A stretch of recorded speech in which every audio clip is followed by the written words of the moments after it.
The film is set in 1940 in the middle of World War II, just as Italy enters the war. Malina's hubby, Nino Scodia, leaves to deal in the military. Malina feels hopeless and tries to cope with her loss, as the town she has just moved to tries to deal with this pretty lady who gets the attention and lustful stares of all the neighborhood men, including the 12-year-old Renato. However, in spite of the villager's story, she continues to be loving to her hubby. Renato becomes obsessed with Malina and starts imagine about her while masturbating. The silent, distractingly wonderful outsider gets one day that her hubby has been wiped out. Renato continues to watch as she suffers from loneliness and unhappiness. Malina is shunned by the civilian and the bad-looking, envious women of the Italian village, who begin to believe the bad about her, simply because of her beauty. She visits her father, an almost deaf professor of Latin, ordinarily, and helps him with his household chores. When a malicious letter about her sexual ethic reaches his arms, their relationship suffers an awful blow.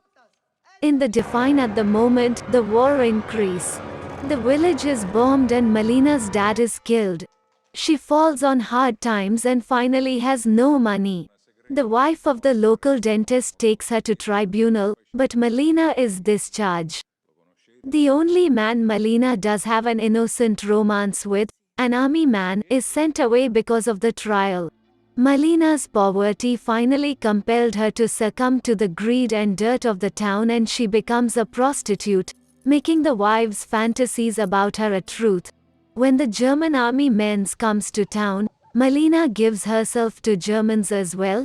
Renato notices her in the company of two German officers and Weig, his mom, and the older ladies of the town think that he has been handed over by the devil and take him to church to abolish the demons. His father, however, understands that he is suffering from lust and takes him to a brothel. Renato has sex with one of the prostitutes while thinking that she is Malina. When the war finished, the ladies of the village gather and, out of jealousy and hatred, openly beat and insults Malina, who shortly after leaves for Messina. A few days later, Nino Scodia comes back to the town, to the shock of all the residents. He finds his house occupied by people displaced by the war. Renato tells him through an anonymous letter about Malina's address. Nino goes to Messina to discover her. A year later, they come back.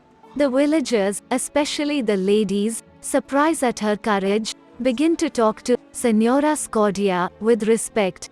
Though still pretty, they think of her as no threat, claiming that she had wrinkles near her eyes and put on some weight. In the end of the movie, near the beach, Renato helps her pick up some oranges that had fallen from her shopping bag. Later he wishes her buon fortuna, Signora Malina, and rides off on his cycle, looking back at her for last time, as she walks away, with the retrospective thought that he has not forgotten her, even after a few years. He said, "Of all the girls who asked me if I recall them, the only one I remembered is the one who did not ask." The audience is left not knowing if Malina ever understands Renato's feelings for her.